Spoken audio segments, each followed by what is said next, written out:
տեղի է ունենում,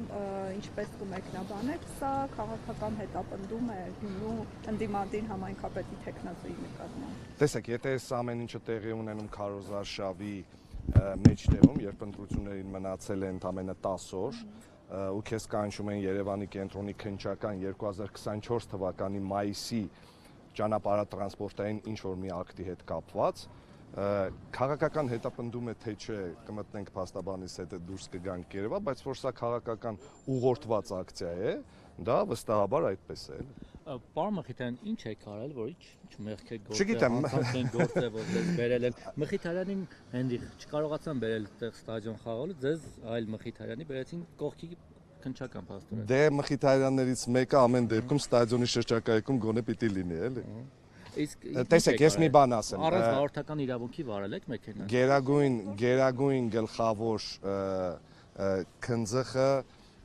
երբ եկել էր Գյումրի, լաչառավարի հայտարարում էր, որ քարոզարշավին մասնակցում են տեխնացուներ, որոնք փորձում են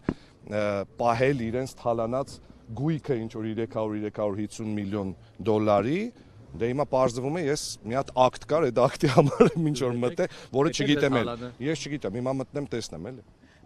Իսկ այսինքն դուք առանց վարորդական իրավունքի Ես չգիտեմ ինչի համար են կանչել։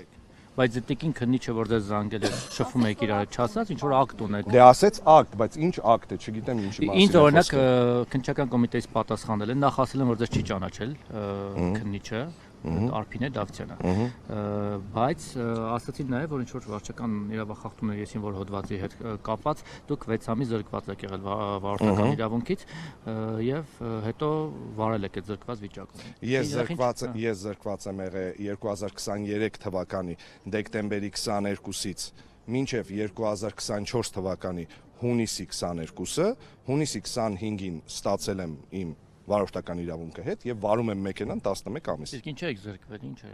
Շատ եղել։ հայկական պատմություն, բալերս պրծել էր։ Ոչինչ, հեսա Ալեն Սիմոնյանը կավելացնի բալերը։ Դե բայց շուտ ավելացներ։ Չհասցրեց, հատուկ արեց, որ Դե ամեն դեպքում կմտնենք իմանանք, իմ համար ծիծաղելի է, որովհետեւ 11 ամիս էս ամեն ինչի մասին չխոսել ու կանչել հենց քարոզարշավի այն ժամանակահատվածում, երբ որ ընդամենը մի 10 օր է մնացել ու ասել որ չգիտես ում ես զանգում, առավել եւս եթե չգիտես ում ես զանգում, Ռուբեն ջանը ո՞րն է։ Դե ոնց որ չգիտեմ, չէ լավ կոռեկտ ինչի ասել, բայց դուք էլ իր ջանով խոսեցիք։ Չէ, ես ջանով չեմ խոսում, որով դե անծանոթ կանանց հետ ջանով խոսեմ, ինչ իմանամ։ Հասկացա։ Իսկ Պաստորեն այդ որ տենց խոսում են նախկինների թալանից բան, որ նախկինները գալիս են Գյումրու։ Ես մի ակտ եմ թալանել։ Թալանչին դուք եք մենակ։ Մի ակտ եմ թալանել ես Պաստորեն։ Մի ակտ եմ թալանել 11 ամիս առաջ, հիմա կմտնենք իմանանք։ Այդ ժամանակ էլ եք Range Rover-ով թե այն ժամանակ ուրիշ մեկ։ Հիմա կմտնենք իմանանք, էլի։ Հիմա այդ որ ասում են Range Rover պիտի վերադարձնենք, ասում էի, չէ՞, իմ Range Վերել եք, որ վերադարձնենք։ Հատիկ առ հատիկի մեջ, հա։